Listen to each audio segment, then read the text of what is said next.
There are handguns you buy, and then there are handguns that change your pulse the moment you pull the trigger. This video, it's not your average tactical lineup.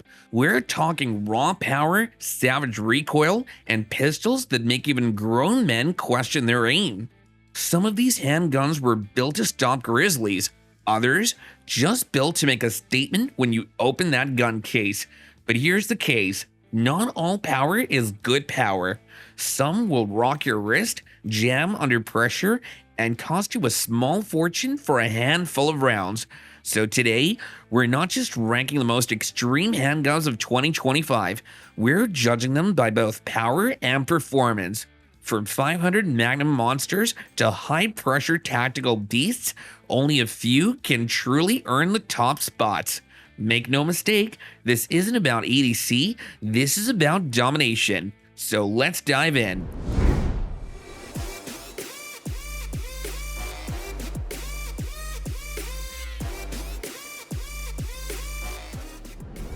The Shadow 2 Orange doesn't care about your feelings. It's not here to be practical or affordable or even reasonable. It's here to flex. And if you're not ready, it'll chew you up and spit you out. The first time I saw one, I laughed. Orange accents, custom grips, the kind of pistol that screams midlife crisis. Then a guy ran it through a stage and the joke instantly died. His dot didn't move, his trigger sounded like rapid-fire piano keys, and when the buzzer ended, everyone looked like they'd just seen black magic. Running it myself was worse. It made me aggressive in a way I wasn't ready for. Trigger feather light, recoil gone, the gun basically yelling at me to shoot faster, and I did. By the time I holstered it, my serious competition setup felt like a cap gun. The CZ Shadow 2 Orange is a competition gun with a feather light trigger and minimal recoil, perfect for shooters chasing top scores in USPSA matches. Its bold orange grips scream confidence, but its precision will make your rivals jealous. Some revolvers bark and buck like they're trying to leave your hand. This one just smirks and stays glued to the line. The Chiappa Rhino 60DS fires from the bottom chamber, so the bore sits stupid low and sends recoil straight into your forearm instead of flipping your wrist into orbit. Jake, resident wheel gun purist who thinks stainless and wood are a religion, brought his 357 to a weekend match and started carving double taps that looked illegal. The muzzle barely twitched. The front sight felt stapled to the A-zone. DA pulls rolls like a velvet ramp, SA breaks like a dry twig, and the hex-edged profile looks like a prop from a dystopian cop show. It's a 6-shot with a 6-inch barrel, so nope, you're not stuffing this under gym shorts, but not tiny isn't the same as not fast. Give it 3 cylinders, and you forget every grandpa revolver you ever tolerated. Quirky? Absolutely. Effective? Brutally. The Rhino doesn't kick, it points, and things obey. There's always that one gun that ruins your loyalty, and for me, it was the SIG P365X Macro Tac Ops. I'd been faithful to my Glock rotation for years until a student, yes, a student, starts running the X Macro like it was a race gun. At first, I thought he was just hot dogging it, but then I stepped up with it myself, and suddenly, 17 rounds vanished into one ragged hole before I even realized I was halfway through the mag. The steel frame tames recoil like a full size, the trigger slaps back begging you to go faster, and the night sights make low light drills feel like cheating. I didn't want to like it, I wanted to roast it. But the X Macro didn't care about my feelings. It just kept punching, smoother and faster than pistols twice its size, and I walked away knowing my so-called trusty carry gun had been replaced right on the spot. The first time I pressed the trigger on this thing, I flinched at a sound that hadn't happened yet. Then, the round left like it stole something. Flat, violent, gone. Steel plates out past, are we still calling this pistol distance? Sang like dinner bells. And somehow, The gun didn't try to climb into the rafters. Recoil felt managed, like a line breaker wearing velvet gloves. Carlos, the long-range lunatic who brought it, called it a sidearm with main character energy, and that's exactly it. Everything about the PSD is sci-fi sinister.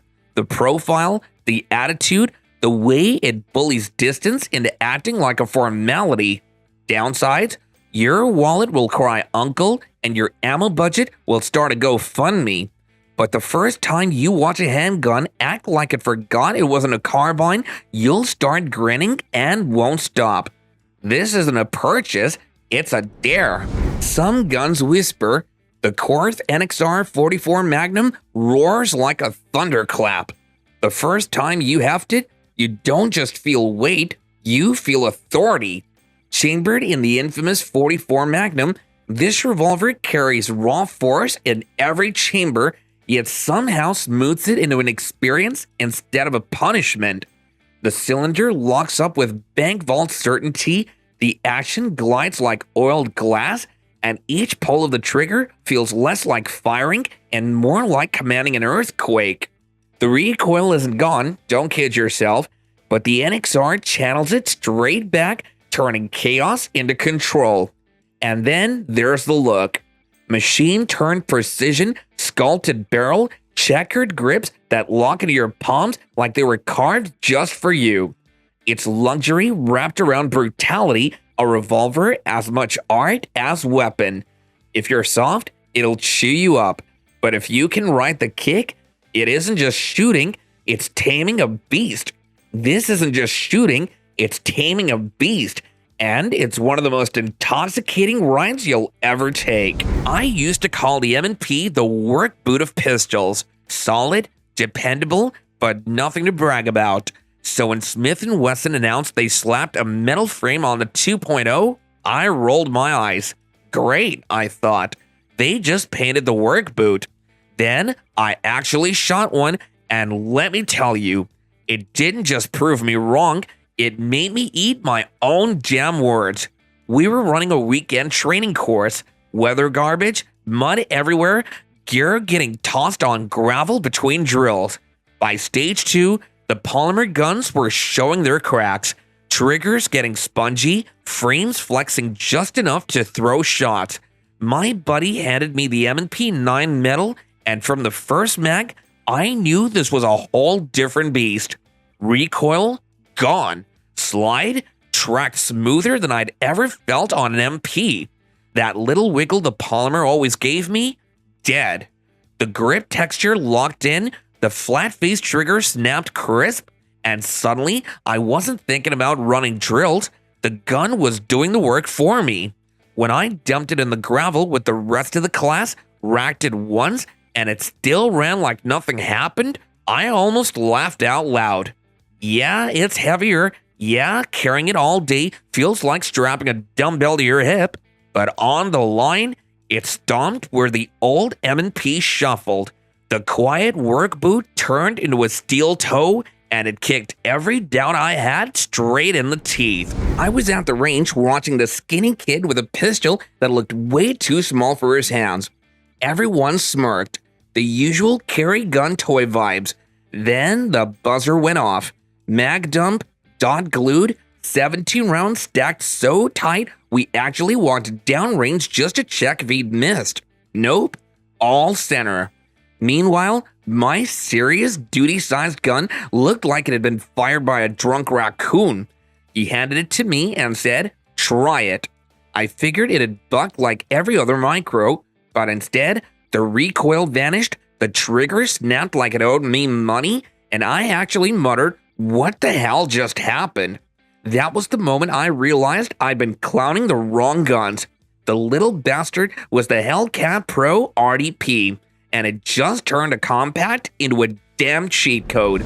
Most pistols climb, but this one refuses. The Arsenal Strike 1 keeps the barrel traveling dead straight in recoil with its AF speed lock system.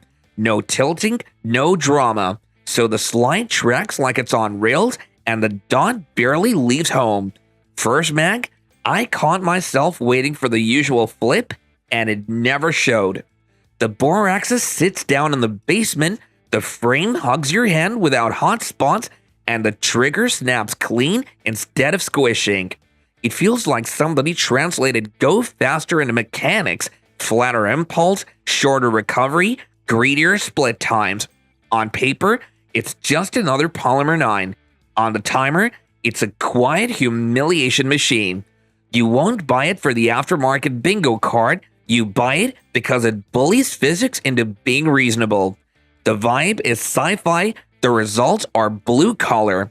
Hit stack, transition smooth out, and you start pushing stages you had no business pushing. It isn't conventional, and that's the point. Strike One doesn't argue, it proves.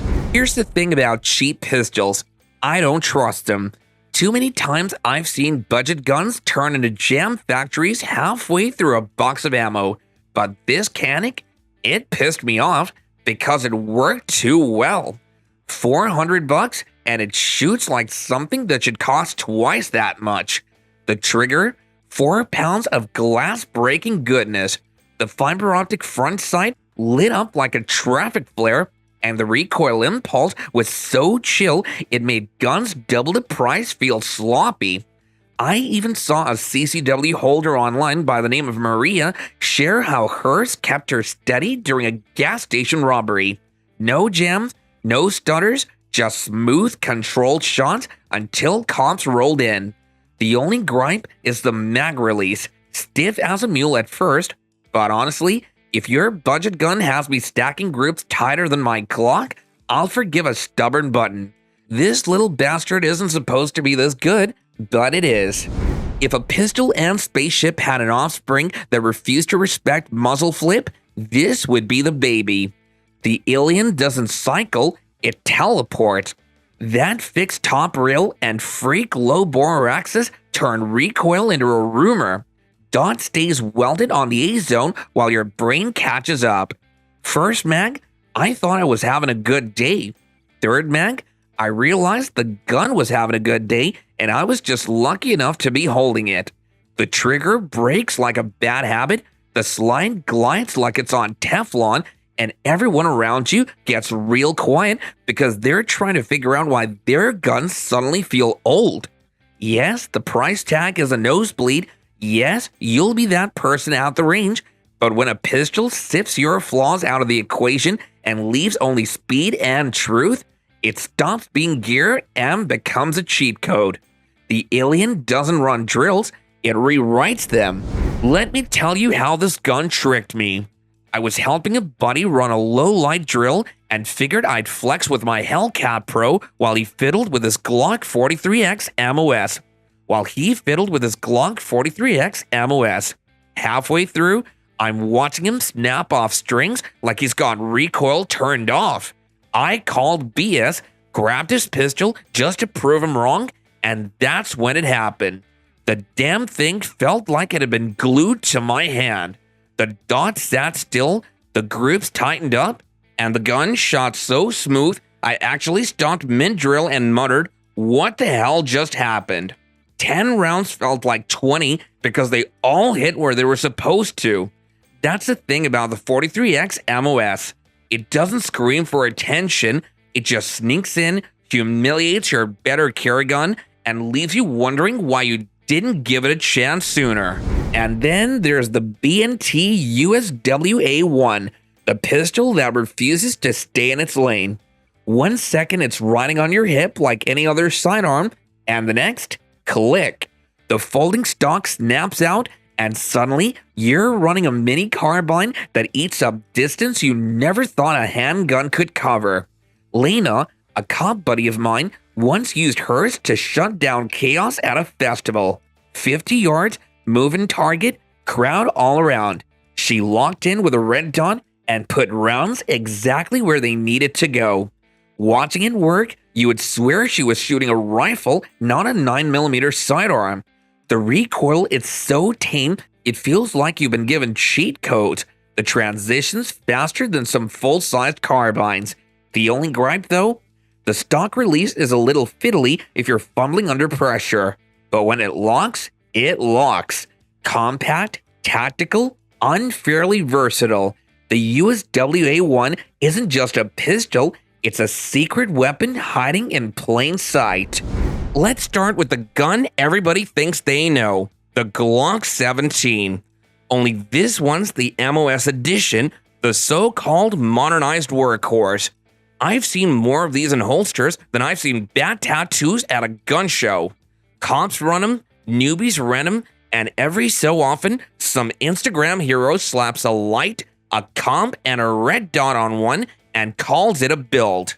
But here's the thing. Laugh all you want at the Glock cult. This thing just won't die. I watched a rental case Glock 17 MOS that looked like it had been chewed by a pit bull still chew through a box of rusty reloads without a single hiccup. Slight looked like it survived a sandblaster, grip polished slick by 1,000 greasy palms, and still the gun barked every time the trigger dropped. That's Glock's dark magic. They don't impress you with flash, they beat you into respect with boredom that just keeps working. The MOS cut means you can bolt on your favorite red dot without milling, without paying some gunsmith half the price of the pistol to drill it. It's plug and play, idiot-proof, and exactly why departments love it. Recoil, mild. Trigger, predictable. Maintenance, almost insulting in its simplicity. You feel strip it in less time than it takes to microwave leftovers. Is it insane? Nope. But it's the unkillable zombie at the bottom of this list. Not flashy, not exotic, just the gun that refuses to leave the party no matter how many times you try to kick it out. The first time I saw the Beretta 92X Performance, I cracked a joke. Big, shiny, all steel. Looked like something Vin Diesel would wave around in a bad action flick. I figured it'd be another oversized anchor that shot like a boat paddle. Then the buzzer went off, and I shut my mouth real quick. The 92X didn't just shoot, it glided. That steel frame ate recoil like it was starving. The adjustable trigger snapped clean, the competition sights locked on target like magnets, and suddenly the big shiny anchor felt like it had been built just for my hands. By the second mag, I wasn't fighting the gun, I was just hanging on while it made me look better than I was. I ran it against my Glock 34 at a local match, cocky as hell, and the Beretta humiliated me. Splits were faster, groups tighter, transitions smoother. It exposed every lazy habit I thought I was getting away with. By the end of the day, I wasn't laughing at the 92X anymore. I was pissed that it made my so-called competition gun look like a training wheel. The 92X doesn't just demand respect, it slaps you across the face and takes it. The Walther Q5 Max SF isn't just a pistol, it's a show-off. You don't pull this thing out at the range unless you're ready for stares. Steel frame gleaming, cuts in the slide like it's been tuned in some underground lab. I watched a guy drop one at the bench and half the line leaned over like kids seeing a Ferrari for the first time. Then he ran it and silence. Not polite silence, angry silence. The kind where you realize your tricked out Glock just got outclassed by something that wasn't even breaking a sweat. Splits were disrespectful, groups stacked like a stapler. The trigger was so clean it felt illegal. When I finally got my hands on it, I didn't shoot better, the gun forced me to. It punished hesitation, rewarded aggression, and made me feel like a fraud when I slowed down. The Walther Q5 Max SF is a competition beast with a steel frame that tames recoil to a whisper. Its trigger is so crisp, 4 pounds with a near instant reset, it practically dares you to shoot faster. Your other pistols, they feel like they're still in training. Later that same week, I saw a different kind of disrespect.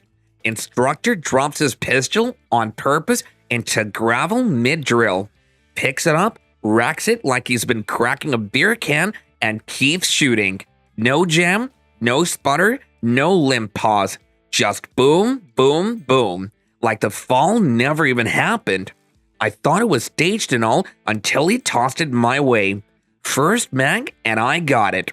The slide barely moved, the weight soaked the recoil, and the trigger had that clean break that makes you greedy for faster splits. Other guns on the line were choking on reloads. This thing ate them like breakfast. It didn't feel like a carry pistol. It felt like a compact sledgehammer dressed up for work. That tank? Effin' 509 Compact Tactical. The kind of pistol that doesn't ask if you trust it, it dares you not to. Now let's crank that dial from boring to borderline psychotic. The 6-hour P320X5 Legion isn't a carry gun, it's a flex. The first time I picked one up, I nearly dropped it, not because it's awkward, but because it's heavy. That tungsten-infused grip feels like it's been eating creatine shakes for breakfast. You don't realize how much weight matters until you watch the muzzle barely twitch during rapid fire. I ran it in a local steel match against guys with tuned glocks and tricked out CZs, and the X5 Legion made them look like they were fighting their own recoil. Split times? Stupid fast. Groups? Laser tight. The skeletonized trigger breaks so clean, it feels like it's reading your thoughts before your finger even moves. It's the kind of gun that embarrasses you if you hesitate because it's begging to run faster than you can. A buddy of mine, a die-hard Glock guy, swapped into it mid-drill and just shook his head. Feels like cheating, he muttered. That's the Legion vibe. It isn't just a pistol, it's a show of dominance. Every detail screams competition monster. Balance, weight, precision. The kind of tool you don't buy to play cans, you buy to humiliate the guy next to you on the line. Bottom line, the Glock 17 MOS is the old soldier that won't quit. The 6-hour P320X5 Legion is the gladiator that steps into the arena already holding your pride in its teeth. I've handled enough compact pistols to know the drill. They usually bark hard, jump around, and make you feel like you're fighting the gun instead of running it. So when someone handed me this little Walther, I figured it'd be another cute carry piece that prints decent groups if you baby it. Wrong. The first mag felt like I'd accidentally switched on a cheat code. The dot snapped into place like it was magnetized, the trigger wall broke cleaner than I deserved, and the recoil, barely even there. My buddy Mia runs USPSA weekends, and I watched her clean 15-yard headshots under the clock like she was swatting flies. Only time it bit back was when she fumbled a reload and those serrations sliced her hand open. She just grinned and kept going. That's the kind of pistol this is. One that'll make you bleed a little, then make you love it anyway. Most snub revolvers bark, but this one detonates. The Alaskan packs 454 Castle, a cartridge usually reserved for hunting rifles, into a wheel gun you can actually holster. First time I pulled the trigger, it felt like someone had just set off a stick of dynamite in my hand.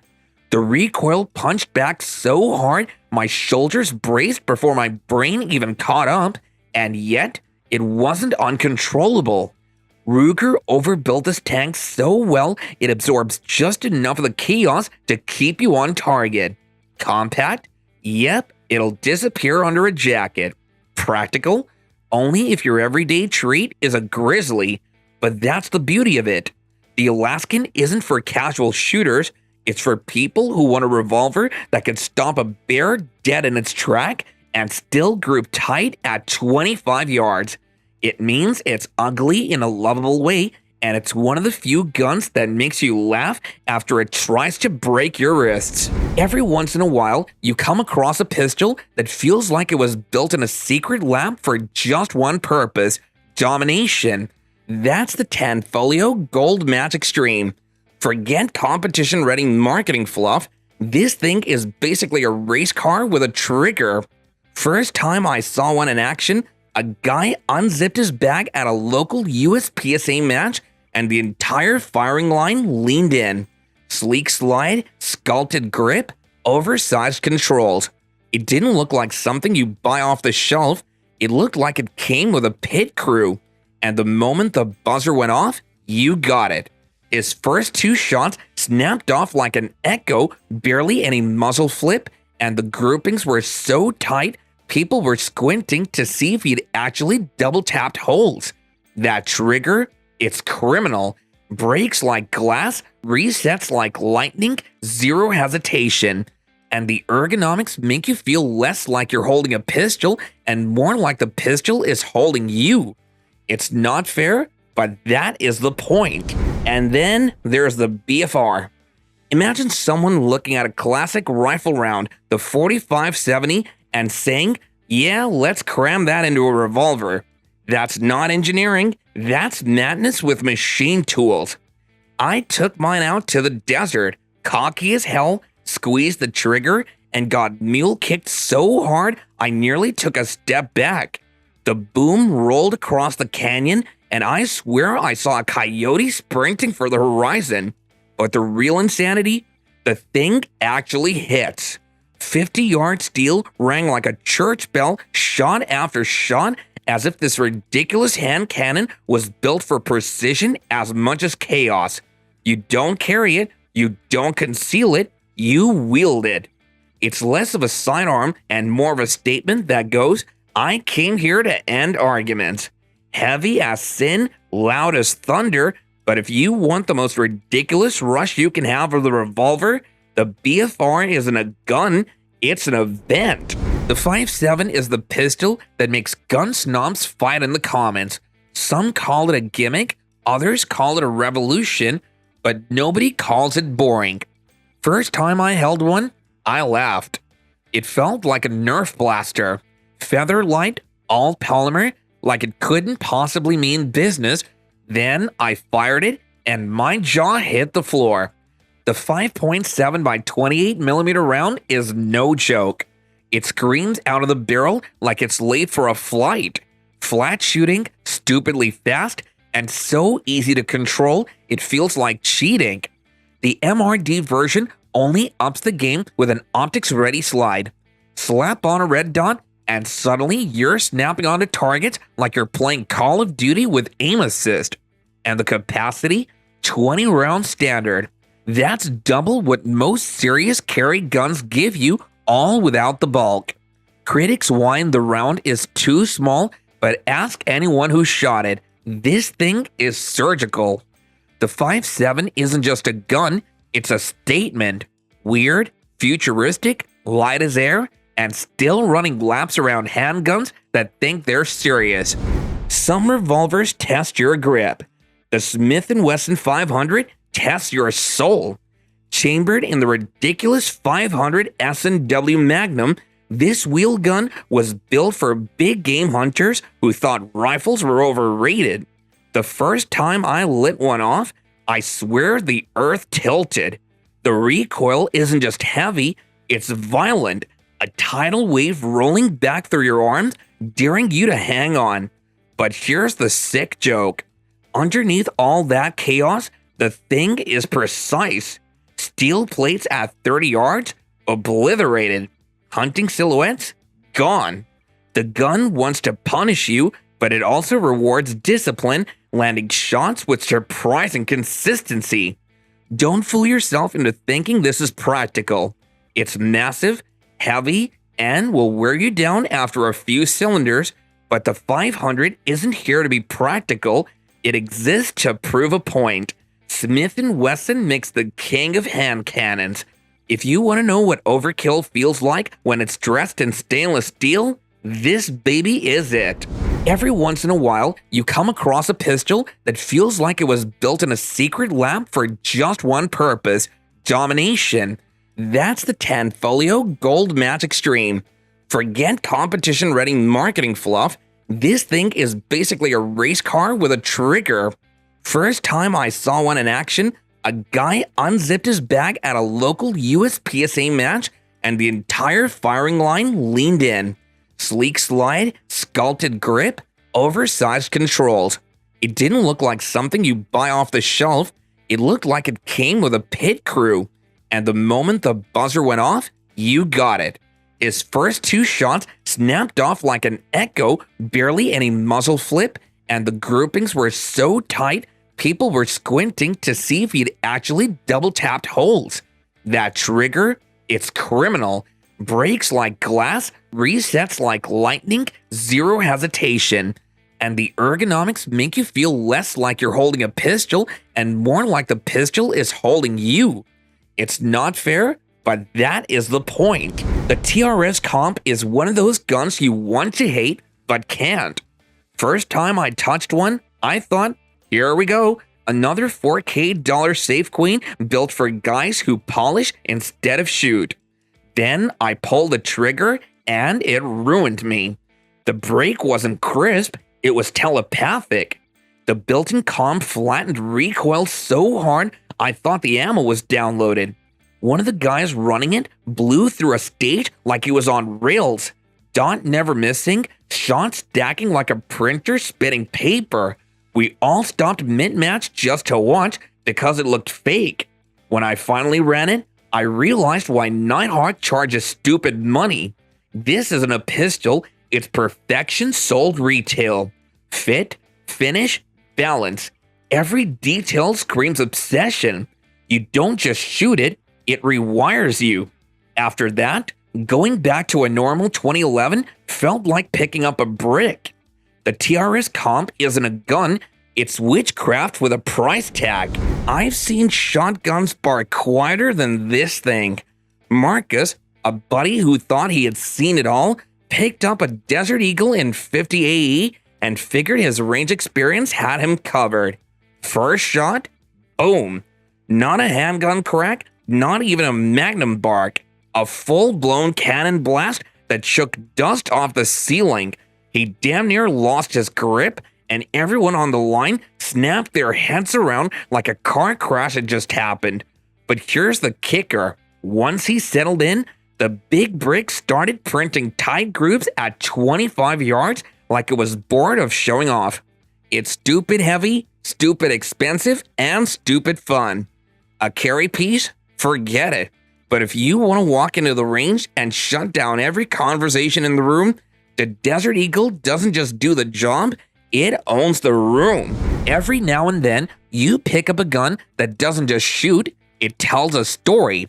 The Mauser C96 is that gun. Nicknamed the broom handle because of its odd grip, it looks like something a time traveler smuggled out of the 1890s, and in a way, it is. This pistol was one of the first mass-produced semi-autos, and it wasn't just ahead of its time, it defined its time. Winston Churchill carried one in battle. Han Solo's blaster straight up modeled after it. At the range, it feels weird at first, like holding a block of wood with a barrel attached, but then you pull the trigger and the accuracy smacks you back to reality. That 7.63 Mauser round is zippy, flat shooting, and surprisingly easy to manage. It's not about firepower, it's about heritage. The C96 feels less like a weapon and more like a relic that refuses to fade away. Owning one isn't just collecting, it's time travel with a magazine. If you've ever wanted to shoot history itself, this is your broom handle ticket. The Automac isn't just a pistol, it's a time machine that skips straight to an action movie gunfight. First glance, it looks like a prop that Schwarzenegger should be holding in an 80s flick. But then you squeeze the trigger and it really hits hard. The 44 AMP round is brutal, launching out of that long barrel with recoil that kicks like a mule hopped up on caffeine. First shot I fired, I actually laughed out loud. It's that absurd. But after a few mags, something weird happens. You start syncing with it. The weight, the balance, the way the barrel tracks, it all just comes together, and suddenly, this futuristic beast feels natural. Accuracy? Shockingly good once you settle into its rhythm. Practical carry gun? Absolutely not. But that's missing the point. The Automac is about spectacle, power, and grinning like an idiot every time you send another thunderclap downrange. It's insane, it's impractical, and it's unforgettable. The exact reason it deserves its cult legend status. Some pistols whisper, the M93R screams. This isn't your average sidearm. It's a pistol that decided it was bored of being polite and learned how to dump an entire mag in a blink. Built in the late 70s for anti-terror units, the Beretta M93R came with a party trick. Flip the selector, and suddenly you're in 3-round burst or full auto chaos. First time I saw one run, the shooter grinned like he had stolen it from a sci-fi movie. 15 rounds gone in seconds, brass raining like confetti, and that iconic flipping foregrip actually doing just enough to keep the gun from climbing to the ceiling. Yeah, it's bulky, and yeah, you'll burn through ammo like a rock star trashes hotel rooms, but that's the point. This isn't a carry piece, it's controlled mayhem. You don't buy an M93R because it's practical, you buy it because it's the closest thing to a legal handheld machine you'll ever get. A pistol that looks cool, feels cooler, and reminds you that sometimes overkill is the whole idea. Every match has that guy. The one who shows up with a pistol so flashy that everyone rolls their eyes. That was the DVC-3 gun the first time I saw it. Bright fiber sights, race gun vibes, $2,500 price tag. We all joked it was a gamer toy for people who couldn't shoot real guns.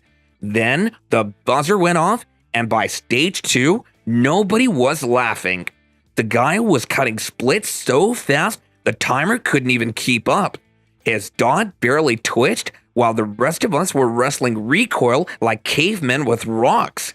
I swapped with him just to prove the gun was carrying him, and spoiler alert, it carried me. The trigger felt illegal. Recoil?